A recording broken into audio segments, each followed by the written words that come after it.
Stories ku mbuga. Hello guys, this is Deka Bablao and I go by the name of Shisha Mache. Iyi ni Stories ku mbuga. Ni story rero zigiye zitandukanye hano muba mugenda mukurikirana ziba zagiye ziba trend cyangwa se zivugwaho cyane hano kuri uru rubuga cyangwa se izi mbuga zose dukoresha hano mu gihugu cyacu cy'u Rwanda, ariko by'umwihariko tukavuga amakuru ari ku mbuga hano mu gihugu cyacu cy'u Rwanda. So nagiye kure rero, ariko manzo kure like, share and subscribe tujye tubana every day every single moment, kubera ko iyo ukoze subscribe nibwo birushaho kugenda neza, ukarushaho kuba uri kumwe natwe ndetse na support yawe hano ikaba ikenewe ku byo tugenda dukora buri munsi, kandi byose tugenda twifashwamo wowe nawe ukora subscribe, like, share and comment, kuko ugenda udusangiza inyunganizi ku byo twakagoye dukora cyangwa se ibyo twavugaho. So turahirwa Moses, muramuzi, ni umwe mu bantu bakomeye cyane hano mu gihugu cyacu cy'u Rwanda mu bijyanye na fashion. Mumuzi cyane mu yitwa Motion ni company yakoraga imyenda ngiyo muri kwireba, yakoraga imyenda hano mu gihugu cyacu cy'u Rwanda, n'ubu ikiyikora kubera ko yari company ikomeye cyane yazamuwe cyangwa se yashinzwe n'uyu Moses Turahirwa aka Motions. So nukuvuga ko uyu Moses ubundi ati kugira ngo tujye noneho twamumenya neza uyu Moses, murabizi ko hari saga yigeze kuba mu mwaka ushize kugeza n'uyu nguyu tubutangira, aho uyu The Big Moses yaje kuba ngo agaragara muri filime y'urukozasoni ariko y'abantu bahuje ibitsina.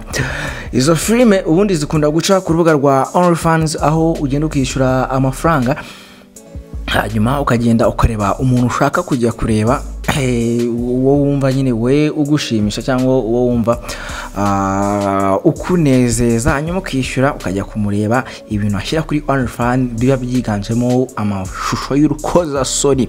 So uyu Moses rero nawe byigeze kugaragara hasa video yatumye abanyarwanda bahaguruka. Moses aravugwa amahanga n'amahanga. Iyo video rero ngo yaje kuba ifatirwa mu gihugu cy'Ubutaliyani, hanyuma ngiza kubacika igwa hasi. Murabyuka ko Snapchat niho ayo mashusho kenshi yabaye leaked cyangwa se yaje kuba acishwa cyangwa se ashyirwa hanze mu buryo butari bwateganyijwe, cyangwa se mu buryo uyu Turatsinze Moses, The Big Moses atashakaga cyangwa se atarateganya kuba yaza kuba yageraho. So noneho ibyo bimaze kuba, ubwo ni umuhungu wari hejuru Moses arimo arakora ibyo akora, nyine ibyo abahuje ibitsina bakora. Murabizi, nimba utabizi Nyagasani nago nagusabira kuzajya kubireba, ahubwo akabyirinze ukabitaya huzo nkuko bakunze kubivuga, cyangwa se bakunze kubivuga abantu bakoresha imbuga nkoranyambaga, guta ibintu yahuzo cyangwa se kubishyira kure y'aho amaso yawe atagera cyangwa se aho udashaka kubireba. So ibyo rero byatumye Moses washinze brand ya Motion avugwa cyane, ndetse bamwe batangira kuvuga ngo Motion bayi mwaka ese ukavuga ni umuntu baramwaka ikintu cye, nimba warikoreye ikintu cyawe ukagishoramo amafaranga yawe kikaba brand yawe, ukajya muri RDB ukacandikishaho kari cyawe, baheraye bakikwaka. Ibyo rero byaterwa nuko Moses yaje kubagaragara muri iyo video nyine yagaragaye bari kumugira munuza, ntabwo nabasha kubivugamo kabyaramwe. Rero aramamara cyane, atangira yewe no kugaragara yambaye amajipo y'abakobwa, yewe yishyizeho n'imitako y'abakobwa. Turavuga ni karabaye noneho. Kandi noneho ikintu cyakibabaje nuko uyu The Big Moses yambikaga abantu bakomeye cyane.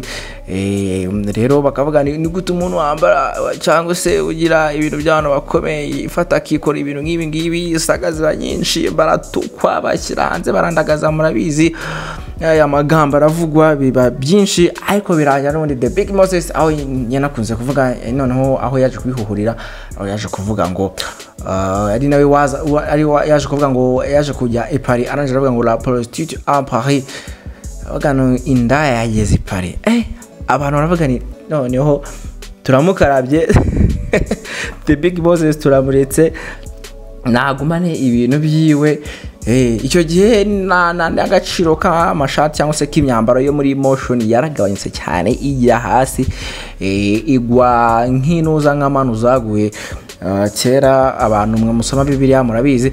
So icyo gihe rero akivuga ngo la prostitute à Paris, ibintu byatunguye abantu benshi cyane. Azana terime bita kwanda, azana kwanda ngo season 1, kwanda season 2, kwanda season 3, ibintu ngibyo ko ego ko bagani noneho ibi bintu reka tubirekereba nyirabyo ni uzi ibintu ari kudiringa nabyo, niwe uzi ibyo ari gukora, kuko nta muntu ugomba kumugenera ibyo akora, nimba ari amahitamo yiwe na amahitamo yiwe. So kuri uyu munsi rero noneho nibwo The Big Moses kuva yaje no kuba atabwa muri gereza, hanyuma arafungwa murabizi, akekwaho impapuro mpimbano nyuma yuko yaje kubeshya ko umukuru w'igihugu yaje kuba agira ibyo amwemerera cyangwa se agira ibyo bumvikana kandi yaramubeshyiraga. Ibyo bifatwa nk'impapuro mpimbano, nibwo yaje kujya mu gihome, ariko biza kurangira The Big Moses yonge arafungurwa. So rero uyu munsi noneho The Big Moses kuba bamufungura ntago twongeye kubona Moses agira cyangwa se motion agira ahantu yongera guhurira n'itangazo cyangwa se yongera kuvugwa. So uyu munsi rero nibwo The Big Moses yaje kuba ashyira hanze indi myambaro mishyashya kuyo yewega sha rero uwo ni umugabo, ariko urabona ko rwose ni ishyano ryaguye. Ako ibintu mugomba kubyemera uko byaje, buri kintu udafite uko wahindura, ikintu udafite icyo ushaka guhinduraho wahaguruka ukavuga, keretse ukoze ibindi bintu kandi amategeko ntabyemera. Uwo mubona ni umugabo wiyumva nk'umukobwa, inzara urabibona, amabere urabona ntayo rwose, ariko ubwo bari kwamamaza umwambaro Moses yashyize hanze, umwambaro ukoranye n'amajipo cyangwa se umwambaro w'imbere ukoranye n'amajipo, byose bya motion. Ndakeka urimo urabireba neza. Uwo rero ni umuhungu wigize umukobwa. Rero igihe cyagishize ari kinini uyu The Big Moses tutongera kumwumva cyane, kugira ngo twongere agaruke mu ruhando cyangwa se ku mbuga nkoranyambaga akenshi. Rero uyu munsi nibwo ngiye aragaruka aje yamamaza iyo myambaro mishya. Noneho twari tuzi ko inenda yabiretse, ariko wapi, yongeye agaragara mu myambaro nyine y'abagore cyangwa se yambaye amajipo. Byatumye abantu bakangarana baravuga ni ya nta cyahindutse, yaba icupa ni ryahindutse, yaba n'inzoga ni yahindutse, byagumye ari bya bindi dusanzwe tuzi. Uri kubona ko uwo nawe ni umugabo urabona ko afite n'imwemwe n'ubwanwa, ariko yambaye ibintu by'abakobwa rwose. Avuga ni njyewe I'm proud of being a lesbian, a gay. Nta kintu wazumbwira, ngiye ngomba kwihitiramo, nimba ngiye nishakira kwiyambarira amajipo, wowe bimbuza nkande. Ariko ibi bintu ugiye kureba neza bishobora kuba bifite aho bituruka cyangwa se biri muri propaganda zimwe runaka zagiye zizanwa n'abazungu mu buryo bwo kuba hagabanywa urubyaro cyangwa se abantu benshi. Uwo ni The Big, uramubona Big Moses, uwo muntu uri inyuma rero sha umva ko rubanda bavuga. Njyewe buriya ngeze ku bintu by'abagay n'abalesbian mbura icyo mvuga, agahenda karanyica, kubera ko buriya kuba Imana kubitara kwiza umukobwa yakuremeye kuba umugabo. Rero nimba yarakuremeye kuba umugabo, kore cyo yakuremeye kuba umugabo, ureke kujya kwigira uwo utariwe. Abenshi bakora n'uburezibiyene bagendera mu kigare, ntago baba bazi n'ibyo barimo, nyine no kumva ngo bigezweho, ugasanga bigiyemo ibintu biri aho ngaho gusa. Ushaka kumaza ni kwejo yagiye muri ibi ngibi, nyine ugasanga ni ikigare yagendeyemo. So Moses rero yaje kubashyira hanze iyo myambaro misha ya motion, ikoranye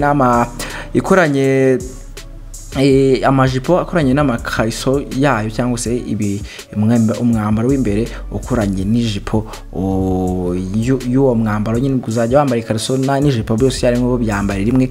Ubona ko rwose ari imyenda bwo ku bantu b'abakobwa bazayambara, cyangwa se The Big Moses azavuga ko ari yagenewe igitsina gabo kigize ikigore. Mwakabyaramwe nanjye kubivuga birangora.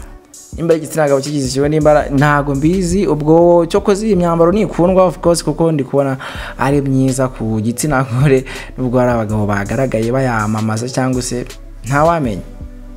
This is The Cat Babla. Ni byinshi bigenda bitrending hano ku mbuga nkoranyambaga, ari nayo mpamvu nanjye mba narakoze ishow yitwa The Stories ku mbuga kuko ni nyinshi ziba zigiye zitandukanye.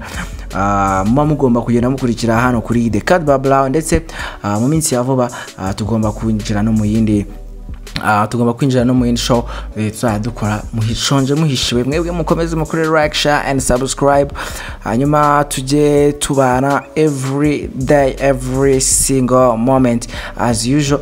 Nk'ibisanzwe nyine mba ndicisha makeya, mwebwe tubana 5 kuri 5. Hasta la vista. Ibintu nimba bitagenze neza ugende hanze cyangwa se wiherera mu cyumba usenge Imana yibaze ati Nyagasani uyu munsi ni byagenze neza ariko ejo ndifuza ko byagenda neza, mbifashijwemo nawe. Wowe byagenze neza uke nawe mu cyumba ushira amavi hasi uvuge ngo alhamdulillah Nyagasani uyu munsi byagenze neza, ejo nabwo uzamfashe bigenze neza, ngendere mu maboko yawe no mu nzira yawe.